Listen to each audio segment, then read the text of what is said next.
Morning, YouTube. Sorry you can't really see me. It's pretty early in the morning. It's 2:43.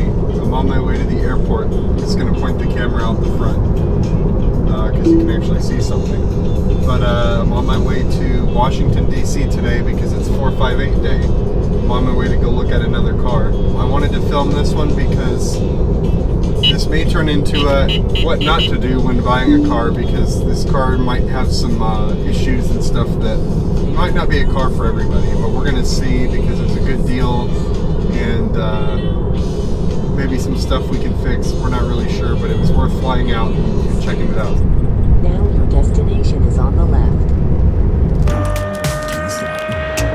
So are you recording all of the nefarious activities? Hey everybody, made it to Washington, D.C. About to head over to the guy's house to check the car out. It's about a 30-minute drive from here, so I'm gonna drive over there, meet the guy, check the car out, and we'll see. I have my fingers crossed that it's not a turd, but I don't know. I just don't have a good feeling about this one. Hey YouTube, just finished looking at the 458 and it's rough. It's got some issues. He didn't want me to film, so I didn't film it there, but we're gonna film when the car gets back to the shop and everything, and I'll go over everything. But it's pretty much a 458 that needs everything that a 458 would need. So it's pretty terrible, and this is why you want to go look at a car before you buy it sight unseen. It's so bad that I'm thinking I might keep it for myself for a while and fix everything on it and do some cool content fixing all the 458 stuff, and then maybe sell it to one of y'all. Now I'm gonna head to my hotel, hang out a little bit, probably grab some dinner, and then head home. So it's a turn and burn trip for me. I'm glad I came to look at it, and I suggest that if you're looking at a car that's not close enough to you to go look at, you either have a professional go look at it, you get a PPI done at a reputable place, or you can hire us to go and look at it for you and negotiate a deal. We offer all those services as well. So yeah, we'll see you in a little bit. Later. Hey everybody, I'm back in Austin. I'm at the Stub, our new shop. The 458 here. Just got it back, unloaded off the truck, and yeah, it's a basket case. After looking it over closer, so I'm gonna go over it with y'all. It's a 2010, 34,000 miles. And basically it needs everything that a 458 needs. So I'm gonna go over it with y'all and just show you. This is the reason why you don't buy a car sight unseen. I guess we'll start off with the paintwork. It's got a PPF on the front and on the fenders, but not on the bumper. And it looks like it had something right here that they painted over. The paintwork's actually decent, but the front bumper's been painted.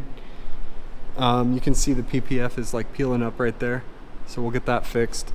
The hood doesn't sit quite right. I don't know if you can see that in the pictures. It's a little bit higher on this side. Actually, the front end's not too bad. The Cavallino's leg looks a little messed up. It's missing the cover for the tow hook. So, not too bad. It's got a K40 or some kind of radar thing in there that we'll have to figure out where that is. I think both the doors have been painted. It's okay paint job, but you can tell when you look very closely. I think something got splattered on the door or something because there's little imperfections in the paint, but it's not too bad, and you don't really notice unless you're looking up super close. The roof looks all original. It's got a PPF that went up to here. The rear side's not too bad. The bumper on this side is okay. On this side, it's not fitting quite right, and it's just not attached all the way. So, oh, well, that's the reason it's broken right there. It's been repainted, of course. You know, the rear fog light trim is cracked. The diffuser's pretty messed up. It's like got some loose screws. It's missing a fin. You can see the exhaust through there. It's like an aftermarket eBay exhaust, just a cheap piece of crap. And these exhaust tips look terrible. They stick out way too far. It's got a little paint, two little paint chips there. That plenum has seen better days. So we'll pull that off and get that redone. These louvers are all bent as they kind of get bent on the 458s on both sides. Other than that, the outside's not terrible. The wheels have all been repainted at some point. This one in particular is funny because it looks like they spray painted it and they got some spray paint on the caliper. And it's got, what are these? Nankang tires on the front This one is a Lexani. Okay, so the rears match Lexani, and this one's also a Nankang something or other. I mean, you barely get on it and you're spinning the tires, and they're from 2019. So that's the extent of the outside damage. It's not too bad, and all stuff we can fix. I can readjust that. We'll pull that bumper off. We'll probably do an exhaust or something on it and fix all of that. We'll probably get, I know somebody's selling some diamond wheels, so we'll probably put those on and keep these for a backup set if we ever need them in the future for another 458, or we'll just get these repowder coated so they look new again. And the front bumper, I'm not sure what I'm going to do about. Probably pull it off and maybe get it redone. I don't know. It's not in too bad a shape, so I may just leave it. I'm definitely going to adjust the hood. There's some adjustments under the hood that we'll show you in another video on how to do. The windshield wipers need to be replaced. Those are both donezo. The front windows have no tint and the rear window is tinted. So I don't know if someone peeled it off or whatever, but we'll get the windows retinted. Overall though, you know, it's probably like it's a 10 footer. It looks really good from 10 feet away. When you get a little closer, it's like, it's got some issues. We'll go on to the interior next. That's where it gets fun. Hey everybody, I apologize. My camera died mid-video, so it's a new day. I think we went over the whole outside of it, showed you everything on that. I'm gonna show you the engine bay. Obviously, the first thing you notice is the plenum is in bad shape. It's peeling pretty bad. So we'll have to take that off and get it refinished. The coolant tank, if you look real close, has spider cracks everywhere, so we're definitely gonna wanna replace that. This boot right here is torn underneath. Other than that though, it doesn't look too bad. I didn't see the valve covers leaking or anything like that, so, but I mean, it's rough. We're gonna have to replace a bunch of stuff. This boot's not on there all the way. You can see, I mean, it's barely hanging on. I'm surprised it doesn't have a check engine light for that. The PCV, you can see that hose right here is completely blocked. So that all needs to be replaced. This side's been hodgepodge together. So that's gonna need to be replaced as well. Exhaust, it's got I think I already mentioned, but I may have not. It's got a Amazon special $900 exhaust. We're partnering up with Valvetronic on this car. They're gonna send us a titanium rear section that we're gonna do an install video on and see how that sounds. So we're excited about that and that partnership, and we're gonna start selling those exhausts here pretty soon after we do this video. So yeah, there's the engine. Let's go up in the front. Oh yeah, classy. Dirty. There's this weird blue stuff everywhere that's gonna be cleaned. Strap is broken. It's missing all of the manuals, toolkits, everything. This strap's just completely gone.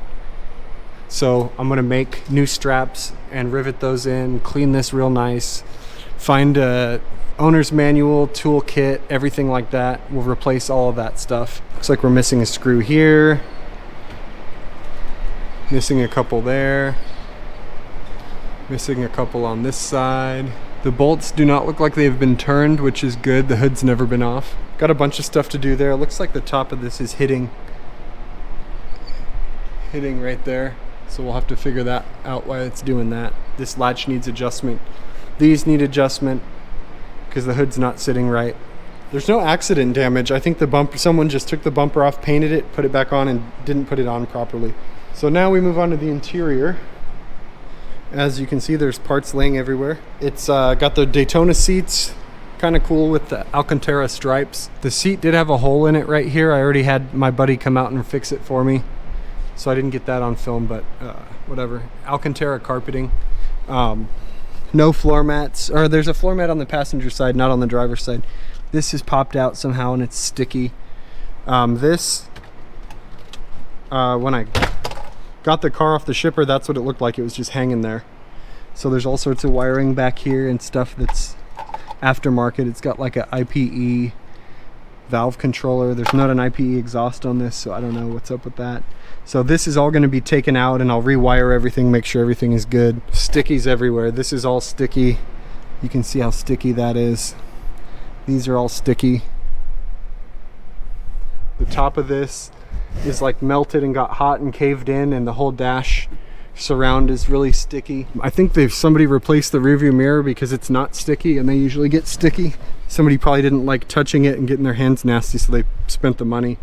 The shift lights do not work, so I'll have to figure that out. As you can see, the leather up there is all peeling up, so I've got a plan for that.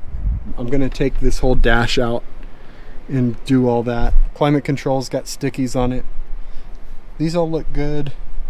Glove box is sticky. The glove box struts are missing. There's some random wires in here. It doesn't quite close all the way. I think it's because there's some wires behind there. That's typically what it does, but I can fix that. So I'm going to take all that out, figure out all that wiring.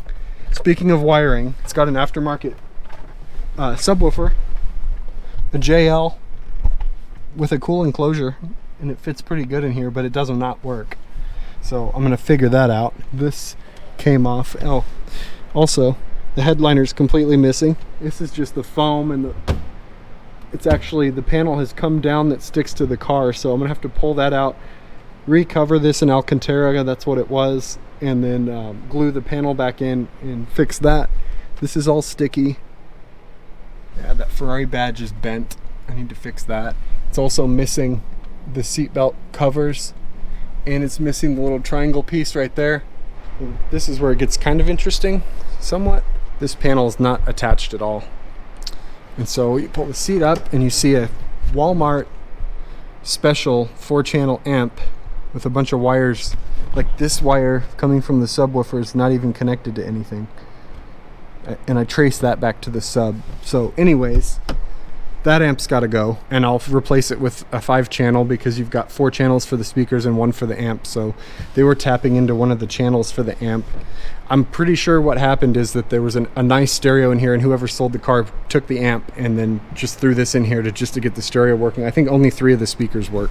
This was completely off, not attached. It's missing all the clips. This carpeting right here is all messed up because they ran all these wires right there. I like to cut a channel in the styrofoam on some cars if you're able to. Some cars you got to kind of route it so that it doesn't mess up the carpet like that. So I'm going to fix all of that. It's got the factory fire extinguisher, but as you can see, it is empty. So I'll pull that out and get that recharged. Yeah, that's pretty much it. What do you guys think? This car can be restored to its former glory. What do you guys think? Should I take this project on? I think we're going to, since we already bought the car. I think what I'm going to do is get it back to its former glory and enjoy it for a little bit. We'll take it on some rallies, take it on some cruises, do a little driving in it, maybe keep it for a little bit. I need a car to drive. We'll sell it on to one of you after it's ready to go. But it's got a long way to go, so it should be a pretty cool DIY series for this car. We need a nickname for it. If you've got any ideas, put your ideas in the comments. That's our car. That's going to do it for today. Thank you guys for watching. Please like, share, and subscribe to the channel. And we'll see you on the next one.